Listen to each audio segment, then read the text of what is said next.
You've got two very good political strategists running the Senate and the House for Democrats, Nancy Pelosi and Chuck Schumer. They know how to win elections. They're incredibly focused, tireless, and effective.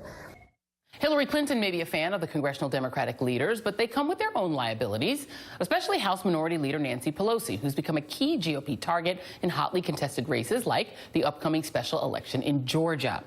Now, a new Democratic political organization says the key to winning over Trump voters may be to avoid the Pelosi factor altogether. Now, joining me now is the founder of the People's House Project, Crystal Ball, former DNC Chair Howard Dean, Democratic strategist Karine Jean-Pierre, and former State Department spokesperson Nayyera Haq, who used to work as an advisor to Nancy Pelosi. All right, let's get this going. And I'll start with you, Crystal. Tell me about this new organization and what you're aiming to do. Sure. So it's called the People's House Project, and our goal is to rebrand the Democratic Party in the Midwest and Appalachia. That has been interpreted as de-Nancy Pelosiing the party. It's not exactly what we're doing. What we're looking at is traditionally, and this is true, you know, I ran for Congress. This is the case when I ran for Congress as well. What the party looks at when they're selecting candidates is how connected they are to the donor community. Can they raise the money? And what we want to look for is candidates who are first and foremost focused on their connection to their community, and then we can help them raise the money. So it sort of turns that on its head, because we really lose a lot of credibility in this part of the country, and I think everywhere, because we say we're the party of the people, but we're very connected to Wall Street, we're very connected to Silicon Valley. We spend just as much time on donor calls and fundraising as the other side does. So that's one way that we're planning to rebuild the credibility in the region. But, you know, and one question I'll push back on. Sure. Isn't it the case, though, that Rust Belt white voters are just Republicans? I mean, they are Republicans, and sort of trying to beg them and say, we'll give you free college won't work because they're Republicans. No. So a couple things. You know, I live in Kentucky now. Yep. We still have a Democratic Attorney General. We just had a Democratic governor. He was in until just a couple years ago. We had a Democratic state house until this last election. We have Democrats representing coal country in East Kentucky. So no, they're not just Republicans. Another point I would make here that's really interesting unfolding right now. We were talking in the makeup room, as we do, of course, about the race in Virginia for governor. Two interesting Democratic candidates, Ralph Northam, the lieutenant governor, and Tom Perriello, a former congressman. Tom has run this very progressive race, very populist on economics, free community college, living wage, very popular. But he's also really held true to racial justice and has made criminal justice reform a central plank of his campaign as well. His strongest support in the state is in coal country. So it's a very interesting model. It tells you that we can reconnect with some of these voters, that we don't have to give up our identity as a party, and we can appeal to white rural voters and urban black voters. Howard Dean, you, when you were DNC chair, had the same theory, that there should be a 50-state strategy, that Democrats should not give up on Appalachia, the Rust Belt, and the South. Do you think, do you still believe that at this point with Donald Trump uniformly beloved in those communities? First of all, I'm not so sure he's uniformly beloved. He's at 87% approval. He's at 87% approval with Republicans. Oh, with Republicans, that's true, but I kind of agree with Crystal. Not all those folks that were after are Republicans. They did vote Democratic for a long time. So let me say this. First of all, we don't know about Perriello yet in Virginia because he practices conviction politics, which I'm a huge fan of. But the reason he's so popular in coal country, that was his old district where he was very, very popular. He got broomed out by 6,000 votes in 2010. He could have gone back and won that seat, I think, in 2012. So we don't really know. First of all, let me say a couple of things. First, I think Nancy Pelosi was the best speaker since Tip O'Neill, without question. Second, I do firmly believe, as I said earlier in the show, that we have got to get a younger Crystal generation into politics in leadership positions. Our leadership in the House is probably about 75 years old on average. That is not something that's going to help us connect to younger voters who are not Democrats but vote with us, and we've got to do that. Yeah, but a lot of those young voters like the 74-year-old independent who was running as a Democrat. He's old. Let's. I mean, I want to go to Nayyera because you did work for Nancy Pelosi. She does sort of become the pushpin. She did in 2010 when our friend Michael Steele ran in a campaign. It was basically just about her for those 2010 midterms. And I just was out in San Francisco, and I had a chance to interview the Lieutenant Governor Gavin Newsom, who used to be, he is a San Francisco Democrat. He used to be the mayor there. And this is what he had to say about your former boss. she's done an extraordinary job, and she's kept that base of our party together in remarkable ways. Now, I know we're going through a sort of forensic of what happened on November 8th. That was manifested even here in California. But look, Nancy Pelosi's skills are exceptional. What she's done for this party is extraordinary, and I couldn't be more proud of her. And yet, Nayyera, this is the ad that's right now running.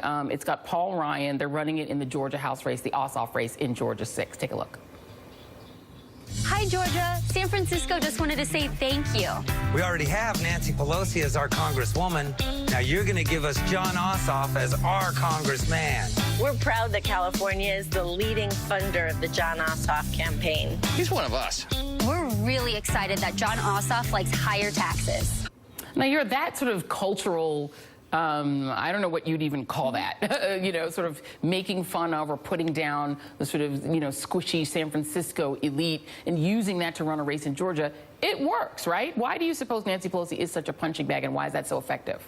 So I will disagree about it working. In 2002, this is back when Colorado was still a red state, going purple at the time. Same context, we had a George Bush in the presidency, and you had Republicans controlling both houses of Congress. You had the Salazar brothers, who broke through, along with Governor Schweitzer in Montana, that broke through with this libertarian strain of Democrats, focusing on social values and social programs, while still being NRA, farmer, rancher types. And they all came out strongly supporting Nancy Pelosi. It's the kind of question that gets asked in every election. This is not a new question, trying to tie local leaders to national figures. It works in a presidential, but we really haven't seen it work in congressional and localized elections, because people are ultimately voting on how well they know the person, how well the person knows their issues and their local district. This is actually what Nancy Pelosi's strength has been. She has not put herself out there as the face of the party. She is very adept at corralling, essentially, a very disparate party and helping people work together when it comes to holding votes on the floor. Fundraising, phenomenal. That's what she has seen and done in her role as Democratic leader. She has not put herself out there as the face of the Democratic Party because she understands these nuances. In fact, she has supported several of the what used to be blue dog Democrats, who are, you know, viewed as conservative Democrats from back in the day. We no longer have those in Congress, and that might be the direction that the Democratic Party needs to go in to be able to woo back some Rust Belt voters. And Karine, that sounds a little bit like what Joe Biden has been saying. So Joe Biden, some people are happy he's back out, some people are not, but he is launching a new PAC. It's called American Possibilities, and he says our politics have become too petty and small. So he wants to nationalize the 2018 elections. Let's listen to him on Sunday at a rally for one of the New Jersey gubernatorial candidates. Because of the negative campaign that Trump ran, how much did we hear about that guy making $50,000 on an assembly line, the woman making, his wife making $28,000 a hostess? They have $78,000, 2 kids, live in the metropolitan area, and they can hardly make it. When's the last time you heard us talk about those people? Karine, you know, I feel like we are going back to that DLC sort of era when Bill Clinton and Al Gore and other Democrats said, we've got to turn the ship around. We've got to talk to you know, Joe and Jane's six-pack, and that's what the Democratic Party should be. I mean, we've been there and done that. Is that what we're doing? Are we going back to the 90s? Well, I think because of what we saw in 2016, you're kind of seeing that play again with how Donald Trump was able to win, get to above 270s. But, you know, speaking about Joe Biden, he's always been seen as kind of a blue-collar type of Democrat. He speaks directly to those type of voters, and, you know, it sounds like what he's going to be doing is using this PAC to travel and help candidates across the country where he's needed, where it works, where he works. Having someone like him there for 2018, which I think will be really important. I wanted to go back for a second on Nancy Pelosi. I mean, if you look at Congress is very unpopular. And so I think it makes sense that the leadership in Congress, both Republican and Democrat, would be unpopular. So I think it's on both sides of the aisle. I don't think it's one or the other. And here's the thing about Nancy Pelosi. She understands her conference. She knows how to get the votes. And she has been an incredibly successful leader.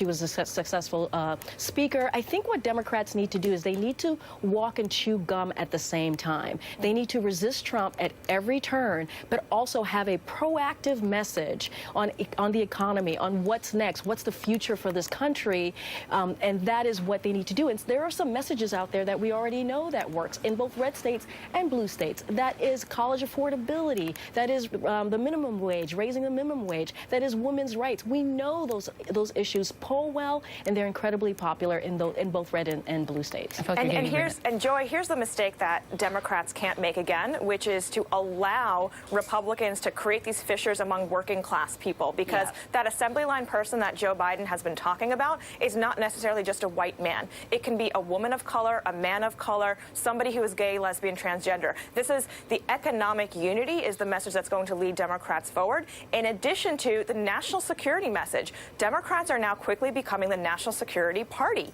and that's part of this Russia conflagration and all the issues we're seeing around Russia, that the Republicans have abdicated being the anti-Russia party from the Reagan era. So there's a big opportunity for Democrats to be standing up for economic working classes, for veterans, and also for our national security. Yeah. To your point there, Joy, going back to the DLC years is the exact opposite of what we need to do. I mean, that really is part of what damaged the party, is Bill Clinton talked the talk. He said, I feel your pain. And then he was all about Wall Street when he was in office. I mean, a lot of the problems we have now with inequality, some of them came from Clinton-era deregulation and has been a big problem. So we are still recovering from the promises that were made by the DLC in the 90s and the reality of the pro-corporate sort of economic policies that the party has in some capacity pursued since then. But, you know, I think the point that was just made is absolutely right. Republicans are the ones who benefit from this divide in the working class. And that doesn't mean that there aren't, you know, that there doesn't need to be an incredible focus on racial discrimination and gender discrimination and all of those people, all of those pieces. But white women and black women are the two groups that are most likely to be on the minimum wage. They are the most likely to take advantage of free college. So those pieces are incredibly important. White women vote Republican. They are Republicans. And that is, I think, the puzzle that Democrats have not been able to work out, is that, you know, I think at this point everybody knows that the Republicans are the party of the wealthy, that every time they get in power, they cut taxes for the rich. Paul Ryan's agenda about getting rid of food stamps, harming poor people. These are not unknown things. And yet, those very white women, those white working class women, middle-class women in particular, they are Republican. They vote Republican every time. I wouldn't say that they are Republican. Majority. I wouldn't say that they're unwinnable. I mean, look here, the thing is that what we're doing right now means us losing in most places in the country. And I'm not talking about the presidential level. I'm talking about state houses. I'm talking about governor's mansions. So we've got to figure out how to have an appeal that's broader and add to our coalition. Howard Dean, I'll give you the last word on this, because that is always, I think, the conundrum, is that these same Rust Belt voters, these same working class white voters, they must know by now what electing a Republican means, what it means to their financial bottom line. But didn't we just learn in this last election that ethno-nationalistic politics is more powerful than economic interest, because given the choice, they're still voting for Republicans? Well, there is a way to solve this dilemma, and since I'm on remote, I can't see who's saying everything. But the person who made this, the person who made the suggestion that we talk about race in a different way, had it right on the money. We've got to treat black women, Latino women, and white women who are working class all the same. And one of the things about this election that's been so exceptional is that for the bar for African Americans has been raised. They are not going to vote as loyally as they had for the Democratic Party just because we're a little better than the Republicans. The working class problems are working class problems, and it doesn't matter what color you are. So we have to not aim at the quote-unquote white working class. That gets us into the trap of the DLC, where we wink and nod about race and all this kind of stuff. We have to completely change the way we approach race in this country as Democrats and as a nation. And that will get us back into the power which we deserve and where we can benefit the country. All right, well, I wish we had more time, because I love this panel. It's a great panel. We're going to have to do it again. Can we get you all to come back and do this again? We would love to. All right, excellent. Crystal Ball, Howard Dean, Karine Jean-Pierre, Nayyera Haq. Continue it on Twitter.